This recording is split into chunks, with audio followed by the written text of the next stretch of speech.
guys, welcome back to channel. Hope you all doing good guys. இன்னைக்கு இந்த வீடியோல இந்த பாவக்காவை வச்சு ஒரு சூப்பர் அண்ட் டேஸ்டியான ஈவினிங் ஸ்நாக்ஸ் தாங்க பண்ண போறோம். அதாவது பாவக்காய் பக்கோடா வீட்லயே ரொம்ப ஈஸி அண்ட் டேஸ்டியா எப்படி பண்றதுன்னு தாங்க பார்க்க போறோம். வாங்க வீடியோக்குள்ள போகலாம். வீடியோக்குள்ள போறதுக்கு முன்னாடி நம்மளோட சேனல் ஃபர்ஸ்ட் டைம் பார்க்கறதா இருந்தா மறக்காம சப்ஸ்கிரைப் பண்ணிட்டு கூடவே பெல் ஐகான் கிளிக் பண்ணிக்கோங்க. இந்த பாவக்காய் பக்கோடா பண்ணுறதுக்கு நான் இன்றைக்கி 1/4 கிலோ அளவு, அதாவது ஒரு பெரிய பாவக்காவை நல்லா வாஷ் பண்ணிவிட்டு பிறகு இந்த மாதிரி ரவுண்ட் அண்ட் தின் பீசஸாக கட் பண்ணி எடுத்துக்கோங்க. இந்த பாவக்காய் கட் பண்ணும்போது அதில் இருக்கிற விதையெல்லாம் நீக்காமல் விதையோடு சேர்த்து கட் பண்ணிக்கோங்க. இந்த மாதிரி விதைகளோடு சேர்த்து ஃப்ரை பண்ணும்போது இந்த விதைகள் எல்லாம் எண்ணெயில் நல்லா ஃப்ரை ஆகி நல்லா கிறிஸ்பியாக இருக்குங்க. அடுத்ததான் நம்ம கட் பண்ணி வச்சுருக்க இந்த பாவக்காயை ஒரு பவுலில் மாற்றிக்கோங்க. பவுலில் சேர்த்த பிறகு கூடவே ஒரு 1/2 டேபிள் ஸ்பூன் அளவு சால்ட்டை சேர்த்து நல்லா கைகளால் பிசைஞ்சு விட்டுக்கோங்க. இந்த மாதிரி பாவக்காயில் கொஞ்சமாக சால்ட்டு சேர்த்து பிசையும் போது இதில் இருக்கிற கசப்புனஸ் கொஞ்சமாக குறையும். அதுக்காக கம்ப்ளீட்டாக கசப்புனஸ் போயிடுன்னு சொல்ல முடியாதுங்க, ஒரு 10% குறையும், அவ்வளோதான்.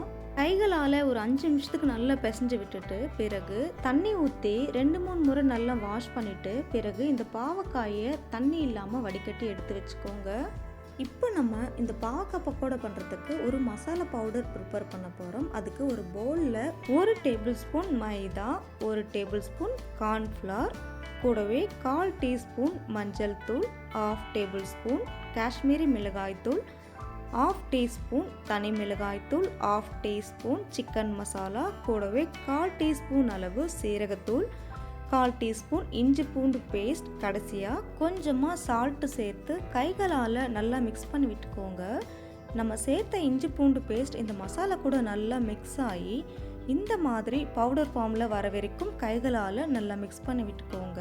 இந்த மாதிரி நல்லா மிக்ஸ் பண்ணிவிட்டு பிறகு இந்த பவுடரை கொஞ்சமாக எடுத்து உப்பு இருக்கான்னு செக் பண்ணிக்கோங்க. உப்பு கம்மியாக இருந்தால் இப்போவே சேர்த்துக்கோங்க. இந்த பவுடரில் உப்பு கரெக்டாக இருக்கணும், ரொம்ப அதிகமாக போடாதீங்க.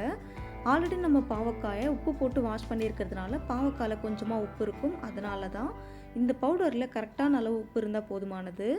இப்போ இதில் வாஷ் பண்ணி வச்சுருக்க பாவக்காயை இந்த மசாலா கூட சேர்த்துக்கோங்க.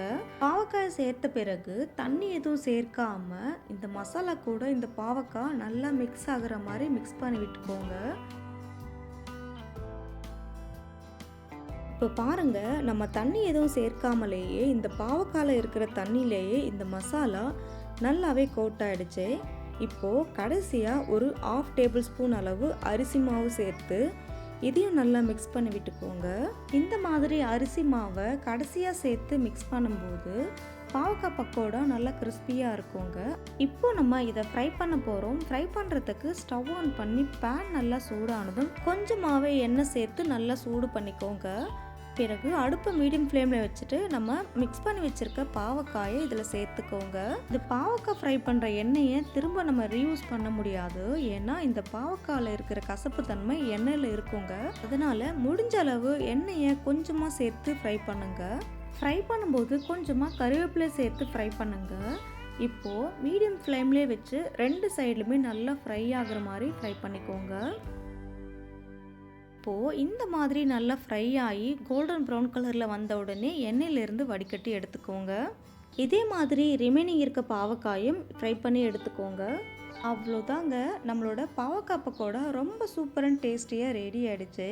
இந்த பக்கோடாவில் கடைசியாக நம்ம அரிசி மாவு சேர்த்துருக்கிறதுனால நல்ல கிறிஸ்பியாக இருக்குங்க. கண்டிப்பாக இதே மாதிரி பாவக்காய் பக்கோடா உங்கள் வீட்டில் ட்ரை பண்ணி பார்த்துட்டு எப்படி இருக்குன்னு கமெண்ட் பண்ணுங்கள். அண்ட் இந்த வீடியோ உங்களுக்கு பிடிச்சிருந்தா லைக், ஷேர், கமெண்ட், மறக்காமல் சப்ஸ்கிரைப் பண்ணுங்கள். தேங்க்யூ ஃபார் வாட்சிங்.